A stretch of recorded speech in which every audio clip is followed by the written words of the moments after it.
जय हिंद दोस्तों, स्वागत है आप सबका एक बार फिर से आपके अपने यूट्यूब चैनल नॉलेज ग्रंथ में। ये इंटीरियर ऑफ अर्थ का हमारा ऑलमोस्ट लास्ट वीडियो है। इसके पहले हमने इंटीरियर ऑफ अर्थ के बारे में सब कुछ पढ़ लिया है और ये डिसकंटिन्यूटी वाला वीडियो बनाना हमारे लिए इम्पोर्टेंट हो जाता है, क्योंकि जब भी हम डिसकंटिन्यूटी के बाद डिफरेंट लेयर्स पे करते हैं तो हम काफ़ी इसको इग्नोर कर देते हैं। हमें लगता है ये इंपॉर्टेंट टॉपिक नहीं है, बट आप अगर पुराने यूपीएससी के क्वेश्चन उठा के देखेंगे, तो प्रीलिम्स के क्वेश्चन, मेंस के क्वेश्चन, तो आपको डेफिनेटली कहीं ना कहीं डिसकंटिन्यूटी के बारे में देखने को मिलने वाला है कि कौन सी डिसकंटिन्यूटी किस लेयर के बीच में होती है, कौन सी डिसकंटिन्यूटी हमारी इनर कोर आउटर कोर के बीच में होती है, कौन सी डिसकंटिन्यूटी हमारी मेंटल और क्रस्ट के बीच में होती है। बहुत ज़्यादा कंफ्यूजिंग है ये, इसके लिए हमें सेपरेट वीडियो आपके लिए बनाना पड़ा जिससे आप इसको ध्यान से देखें। आपको पता होनी चाहिए कितनी टाइप की डिसकंटिन्यूटी होती है। जैसे हमको पता है कि अर्थ की 4 लेयर होती है, उसी तरह हमारे पास 5 डिसकंटिन्यूटी होती है। हम बात करने वाले कॉनराड डिसकंटिन्यूटी, हम बात करने वाले मोहो डिसकंटिन्यूटी की, हम बात करने वाले गुटेनबर्ग डिसकंटिन्यूटी की, हम बात करने वाले लेमन डिसकंटिन्यूटी की। तो हम सब कुछ डिटेल में पढ़ने वाले हैं। हम कोशिश करते हैं कि आपसे एग्जाम में कोई भी क्वेश्चन न छूटे। प्रीलिम्स में, मेंस में आप हमारे वीडियो को देखते हैं, आपको कुछ भी मटेरियल पढ़ने की रेफर करने की जरूरत नहीं पड़ने वाली है। आपको कुछ भी डाउट था हमें कमेंट सेक्शन में बताइए, उसे जरूर दूर किया जाएगा। आपको पीडीएफ चाहिए हमें टेलीग्राम पे बताइए, हम जरूर पीडीएफ प्रोवाइड करेंगे। लेकिन सबसे पहले अगर आपने हमारे चैनल को सब्सक्राइब नहीं किया है तो अभी जाकर नॉलेज ग्रंथ को सब्सक्राइब करें, जिससे आगे आने वाली सारी वीडियो की इन्फॉर्मेशन आपको मिलती रहे। और प्लीज़ चैनल को सब्सक्राइब करें, इससे हमें मोटिवेशन मिलता है। आप लोग के अंदर पेशेंस नहीं है, आप पूरी वीडियो नहीं देख पाते हैं, आप पहले ही जज कर देते हैं। आप वीडियो को पूरा लास्ट तक देखिए, आपको समझ में आने वाला है, सब कुछ डिटेल में समझ में आने वाला है। बहुत सारी चीज़ें होती है जो वीडियो के लास्ट में बताई जाती है, समराइज करके बताई जाती है, वो आप लोग इग्नोर कर देते हैं। तो प्लीज़ चैनल को सब्सक्राइब कीजिए और वीडियो को पूरा देखिए। चलिए शुरू करते हैं, समझते हैं। अगर हम बात करते हैं डिसकंटिन्यूटी की, तो डिसकंटिन्यूटी का मतलब क्या होता है, कहाँ से आई है। जब हम इंटीरियर ऑफ अर्थ के बारे में पढ़ रहे थे तो हमने सबसे पहले एक इंपॉर्टेंट चीज पढ़ी थी, आपका सिस्मिक वेव टेस्ट पढ़ा था। सिस्मिक वेव टेस्ट आपको पता है कि आपका पी वेव्स और एस वेव को जो हम पास करते हैं अर्थ के अंदर, उसकी लेयर को पता करने के लिए, तो सबसे ज्यादा इंपॉर्टेंट टेस्ट हमारा यही हुआ था। इसमें जो पी और एस वेव ने जो बिहेव किया था, अंदर जाके पैटर्न जिसका चेंज हुआ था, उसी से हमें पता चला था अर्थ की लेयर्स के बारे में, अर्थ की लेयर के कॉन्फ़िगरेशन के बारे में। ठीक है, तो जहां भी जिस जगह भी ये पी और एस वेव अपना पैटर्न चेंज करती हैं, उस जगह को हमने नाम दिया ट्रांजिशन जोन या डिसकंटिन्यूटी। तो इन सिंपल टर्म, अगर पी और एस वेव अंदर जाने पे अपने पैटर्न को चेंज कर रही हैं डिफरेंट लेयर्स पे, या तो इनकी स्पीड डिक्रीज हो रही है, या वो डिसअपियर हो रही है, या रीअपियर हो रही है, तो वो डिसाइड करता है उसके ट्रांजिशन जोन को, उसकी डिसकंटिन्यूटी को। ठीक है, तो सिंपल समझे तो हमें पता है कि अर्थ जो है 4 लेयर में डिवाइड है, क्रस्ट में, मेंटल में, आउटर कोर में, इनर कोर में। और ईच लेयर जो है वो आपकी केमिकल डिफरेंट केमिकल कंपोजिशन से बनी है। हमने बात की थी आपकी सीमा की, हमने बात की थी आपकी सियाल की, हमने बात की थी नाइफ की। और उसका जो फिजिकल स्टेट है वो भी अलग है, कुछ मोल्टन है, कुछ सॉलिड है, कुछ सेमी मोल्टन है। और जो अर्थ पे होने वाली हमारी लाइफ उसको इम्पैक्ट करती है, जैसे आपका अर्थक्वेक हो गया, वोल्केनो हो गया, माउंटेन बिल्डिंग हो गया, ये डिटेल्स में पढ़ेंगे आपका प्लेट टेक्टोनिक स्टोरी में। तो जो लेयर एक दूसरे से सेपरेट होती है वो किसी ट्रांजिशन जोन के थ्रू ही होती है। इन ट्रांजिशन जोन को हम डिसकंटिन्यूटी कहते हैं। वैसे सिंपल समझे, ये हमारा क्रस्ट है, ये हमारा मेंटल है, तो इसके बीच की जो पतली सी लेयर है उसको हम कहेंगे ट्रांजिशन जोन। ये मेंटल है, ये आउटर कोर है, इसके बीच की जो लेयर होगी वो ट्रांजिशन जोन। उसके बाद आउटर कोर और इनर कोर के बीच में जो होगी वो ट्रांजिशन जोन या डिसकंटिन्यूटी। तो सिंपल डिसकंटिन्यूटी ये होती है। चलिए आगे समझते हैं। तो हमारे अर्थ के अंदर 5 टाइप की डिसकंटिन्यूटी या 5 टाइप का transition zone, very most important for prelims. कितने टाइप की ट्रांजिशन जोन यार पाए जाते हैं, 5 टाइप के पाए जाते हैं। सबसे पहले है कॉनराड डिसकंटिन्यूटी, जो आपका अपर और लोअर क्रस्ट, अपर क्रस्ट और लोअर क्रस्ट के बीच में जो पाई जाती है उसको आप कॉनराड कहते हैं।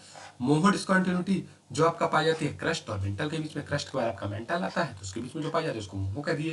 जिसको रेपिटी कहते हैं, तो आपकी होती है आउटर मेंटल और इनर मेंटल। अगर आपका मेंटल है तो इन मेंटल का 2 पार्ट होगा, एक होगा आउटर, एक मेंटल, एक होगा आउटर जो आपका लिथोस्फेरक्स लगा होता है, थोड़ा ठंडा होता है, एक होता है आपका इनर जो आपका कोर से लगा होता है, गर्म होता है, तो उसके बीच में डिसकंटिन्यूटी है वो आपका रेपिटी है। उसके बाद गुटेनबर्ग आता है जो आपका मेंटल और आउटर कोर के बीच में है। ये आपका मेंटल है, इसके बाद आउटर कोर आएगा, इसके बीच में जो है रेवटी है, और आपका आउटर कोर इनर कोर के बीच में वो लेमन है। इसके बारे में हम डिटेल से पढ़ने वाले हैं, तो 5 टाइप का आप समझ गए हैं। ठीक है, ये पूरा कॉन्टिन्यूटी है, मतलब क्रस्ट से मेंटल के बीच, पहले क्रस्ट के बीच में, फिर क्रस्ट और मेंटल के बीच में, फिर मेंटल के बीच में, फिर मेंटल और आपका आउटर कोर के बीच में, फिर कोर के बीच में। इस टाइप की 5 होती हैं। ठीक है, अब हम कोनराड की बात करें तो कोनराड में आपको क्या क्या चीज़ ध्यान रखनी है वो मैं बताता हूँ। कोनराड की सबसे बड़ी बात आपको ध्यान रखनी है कि ये सिर्फ कॉन्टिनेंटल क्रस्ट में पाया जाता है। ठीक है, ये आपका ओशनिक क्रस्ट में नहीं पाया जाता है। ठीक है, दूसरी सबसे बड़ी बात कि सिस्मिक वेव यहाँ पे इंक्रीज होती है, डिक्रीज नहीं होती है। सिस्मिक वेव की और इसकी विड्थ जो होती है 15 to 20 किलोमीटर होती है, और इसमें सिस्मिक वेव जो इंक्रीज होती है 6 to 6.5 किलोमीटर पर सेकंड इंक्रीज होती है। बस इतना समझना है आपको।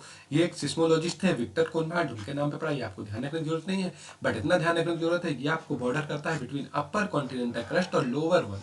ये ध्यान रखिएगा, सिर्फ कॉन्टिनेंटल क्रस्ट आपका ओशनिक क्रस्ट के बीच में नहीं है। तो इतनी इंपॉर्टेंट चीज़ है आपका कि इसके बीच में पाया जाता है। ठीक है, कॉन्टिनेंटल क्रस्ट में पाया जाता है आपका। उसके बाद आपका स्पीड जो है वो इंक्रीज होती है वेलोसिटी, और इसका जो आपका विड्थ है वो करीब 15 to 20 है। इससे ज़्यादा आपको कुछ भी ध्यान रखना है। कोनराड सी से आप क्रस्ट याद कर सकते हैं कि क्रस्ट में पाई जाती है, सी से कोनराड भी है, सी से क्रस्ट भी है। चलिए आगे समझते हैं। अब हम बात करें मोहू की।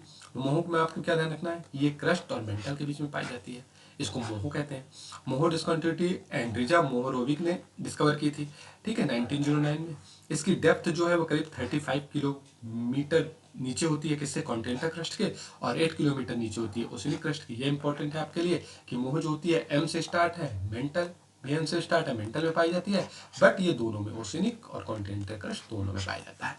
ठीक है, और इसमें क्या होता है कि आपका ये मिड ओशनिक रिज जो होती है, जिसको हम बात करेंगे आपका किसमें, कॉन्टिनेंटल डेप्थ थ्योरी में, कि मिड ओशनिक रिज जो होता है आपका लिथोस्फीयर और एस्थेनोस्फीयर की बाउंड्री होती है उसके बीच में होता है। तो जो आपका लावा बाहर आता है वो एस्थेनोस्फीयर इटसेल्फ होता है। ये मैंने बात की थी पिछला वीडियो, अगर आपने जाकर नहीं देखा है ध्यान से देखिए। अगर उसके बारे में डिटेल से बताने लगे वीडियो बहुत लंबा हो जाएगा, फिर आप लोगों का ही पेशेंस खत्म हो जाता है, आप ही वीडियो नहीं देख पाते हैं। ठीक है, तो यहाँ पे क्या होता है कि पी वेव जो होती है उसकी वेलोसिटी जो होती है पी वेव की, वो आपकी 6 से करीब 8 हो जाती है किलोमीटर।